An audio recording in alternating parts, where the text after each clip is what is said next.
முருகன் கோயிலுக்கு போகிறதுக்கு ஒரு பெரிய தகுதி வேண்டும்.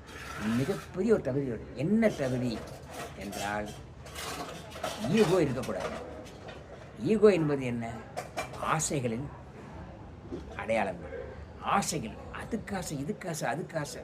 இந்த ஆசைகள் ஒன்று வரும்போது அதுக்கு எதிராக என்ன வரும்னா, இந்த ஆசைக்கு தடையாக இருப்பவர்கள் மீது ஒரு கோபம். தன்னுடைய ஆசைக்கு தடையாக இருக்கிறான், தடையாக இருக்கிறாள் என்று தொழில்துறை, வீட்டுத்துறை, கணவன் மனைவிக்குள்ளே இப்படி எல்லாருக்குள்ளேயும் ஒரு ஏதோ ஒரு எதிர்ப்பு இருக்குன்னா, இவங்களோட ஆசைகளுக்கு அவர்கள் தடை விதிக்கிறார்கள் என்று நினைத்து அவர்கள் மேலும் கோபம் அடைகிறார்கள். ஆக முருகன் கோவிலுக்கு போவதா என்றால் எந்த விதமான ஆசைகளும் இருக்கக்கூடாது. ஆசைகளை அடியோடு விட்டுறணும்.